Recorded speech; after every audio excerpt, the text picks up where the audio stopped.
Hello, what's up mga kosa? Welcome back to another vlog. So for today's vlog, dilinisan lang natin tong mga motor na to na napakadumi. At yung aso ko, chill lang dun, no? Kaya hi. So yan. Ito yung ATV 160, Rouser 180, tsaka yung ZX4R natin. Tingnan nyo naman napakadumi nitong puting to. Ayan, no? Kitang kita talaga yung dumi. Ginamit ko to sa ride nung kailan pa yun? Last week, Tuesday. Kasama ko yung kaibigan ko, kaulanan. Yan, ganyan yung tsura niya. Nagmarilaki lang kami. Tapos itong Rouser, ayan, nakatambak lang to. Linisan din natin. Pero nagagamit ko din naman yun. Tsaka ito.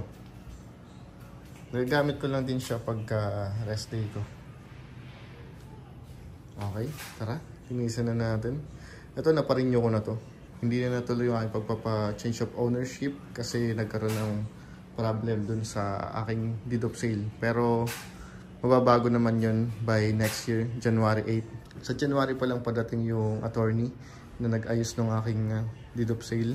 Kailangan pa kasi ng signature. Kasi may mga correction yung aking deed of sale. Kaya yun, kailangan mo ng ipa-countersign sa attorney. So, pinarinyo ko na lang muna. Pero ilagay ko na din yung mga step by step at procedure kung paano ko nilakad yung change of ownership. Unang-una, punta muna kayo sa LTO. Tapos, punta kayo sa stencil. Papa-stencil nyo yung motor nyo. 50 pesos lang yung babayaran. Then, kukontakin nila yung kung saan nandun yung mother file ng motor nyo. Kung saan district. For example, itong motor na to ay sa Laguna, Cabuyao, Laguna district. So, kailangan mo nang ipa-confirm doon yung mother file. Abot siya ng 2 weeks. So, yung akin umabot ng 3 weeks kasi 3 weeks ko siya bago mabalikan. Kailangan ko palang puntahan doon. Pero sabi kasi nila, mag-i-email sila once na confirm na yung mother file sa district. Kaso yun, hindi sila nag-email. Kaya pinuntahan ko na lang after 3 weeks. Kaya yan, nakuha na natin yung napa-confirm na natin. After nun, diretso na kayo sa PNP, HPG. Doon may babayaran kayo na 650 pesos. Basta i-provide nyo yung ID mo, ID ng vendee, ID ng vendor, deed of sale, rig paper o RCR. Tapos, kuha na rin kayo ng insurance. Yan. After nun, hintay lang kayo ng 3 days. 2 days to 3 days, makukuha nyo na rin yung clearance ng HPG or PNP. After nun, pwede naman yung iparush yung clearance. Kaso nga lang, magbayad kayo ng 1,200 pesos. Which is hindi yun yung ginawa ko. Hinintay ko na lang. Yan. After nun, pagkakuha mo ng clearance, diretso na kayo sa HPG para sa change of ownership na. Tapos, dalhin nyo lang yung papers dun sa registration and sa cashier. Yun, dun ako nagkaroon ng problema kaya hindi ko na na-proceed yung change of ownership. Pero I think yun na yung last na step para ma-change of ownership na. Yan. Pero kailangan pala muna, naka-register muna yung motor bago mo pa change of ownership. Yan. Yun lang. Lagay ko dito yung mga binayaran ko. Ayan. Okay, yan. Simulan na natin maglinis itong mga motor na to. Basa ito mamaya. Simulan natin.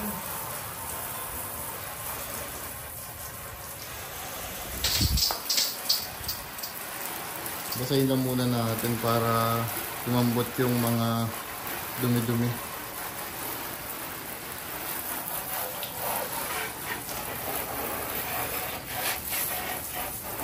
Madumi to compare kayo sa dalawa eh.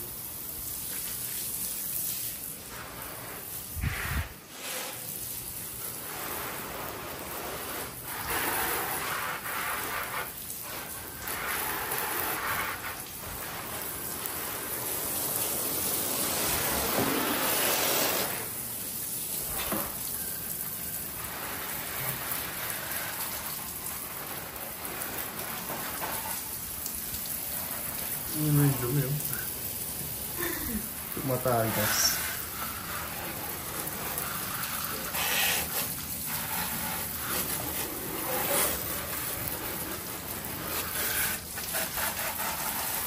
Buti pa yung motor, naliligo eh. Yung may-ari. Chill lang.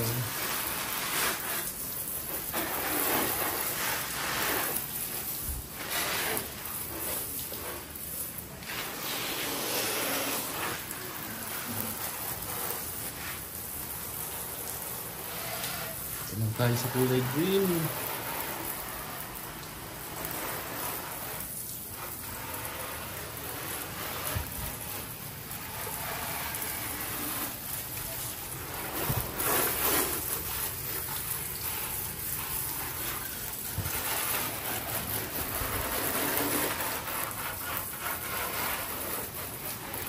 Nagdadalawang isip pa rin ako kung anong dadalhin ko pa uwi ng Polillo Island. Kung ito bang kulay green na to, itong motor na to, o kung saan sasakyan. Ang hirap magdesisyon.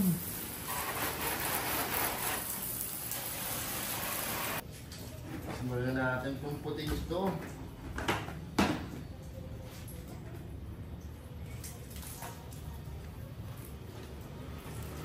Para dumi.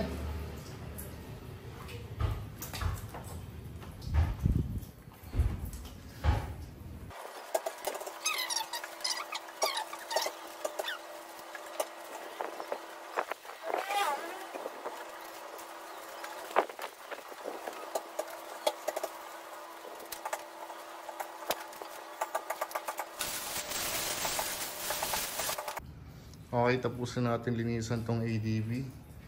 Sunod na natin tong ZX4R. Konti lang naman lilinisin dito kasi hindi naman siya sobrang dumi.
Okay, tapos ko nang linisan tong ZX4R.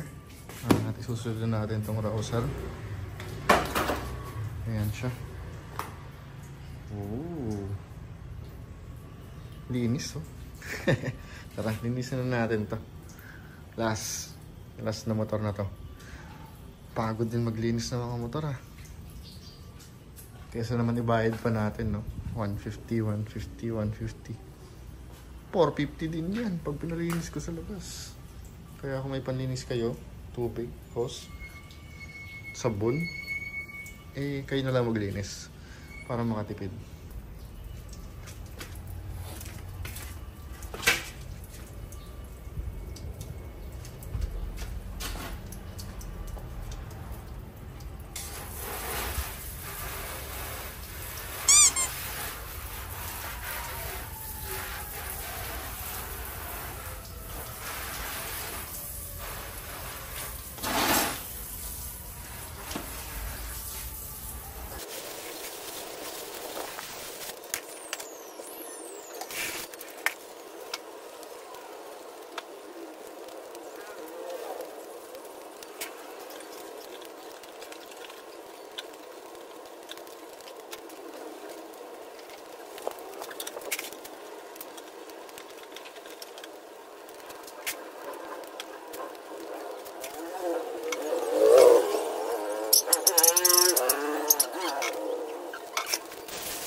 Okay, tapos na natin linisan yung router mga kosa.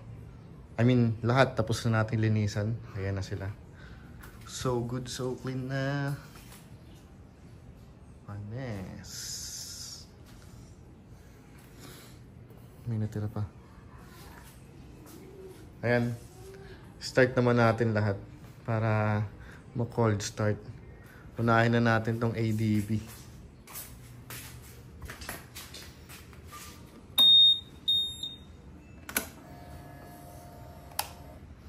So, ang tatakbo pa lang nito ay 6,900.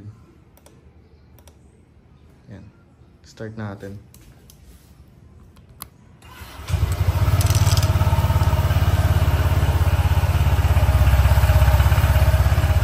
Next is yung Rouser 180. Start na rin natin. Naka-SC project na rin yan. SC project na cone type. So, start natin.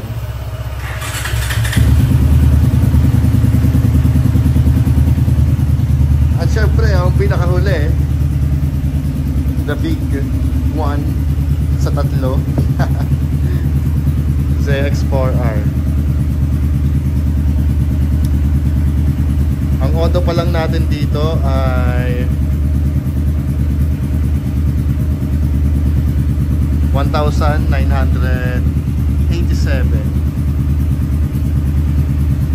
Tsaka yung average natin sa fuel consumption ay 21.3. Start!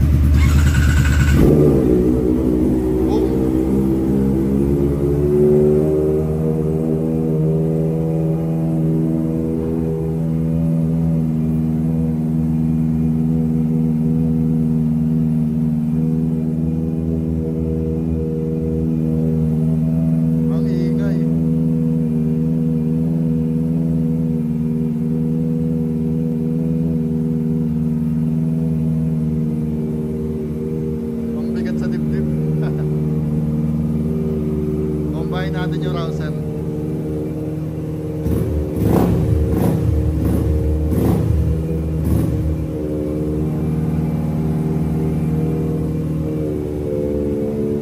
Tsaka yung ADB. Wala, di narinig.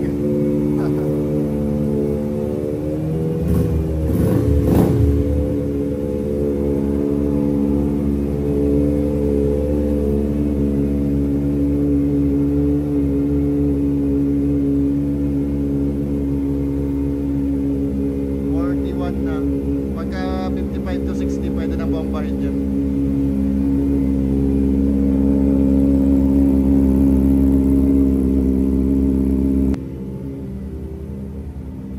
Humihina na yung tunog ng ZX4R. Mababa na yung kanyang minor.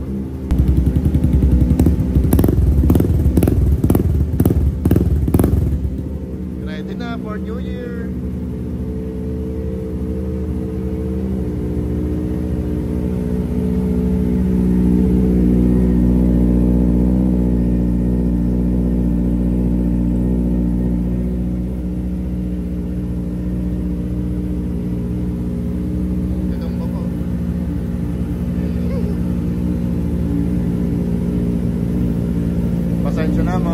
bahay. Ang iingay ng aking mga motor. Ayan, 58 na. 59. 60. Ayan, pwede natin bombahin.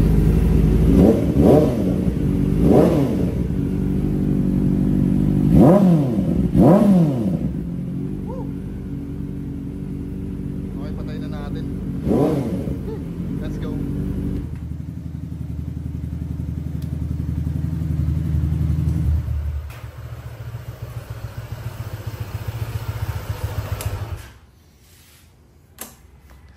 Ayun lang mga kasa. At kung meron naman kayong mga gamit sa inyong bahay, eh kayo na lang yung mag-car wash para makatipid kayo. Lalo na kung meron kayong madaming motor tulad nito. Hindi mo siya ganun kadami. 3 lang eh. Ayun mga kasa, dito ako na rin tatapusin ang aking vlog. Thank you for watching mga kasa. Always ride safe and put God first. See you on my next vlog mga kasa. Peace out.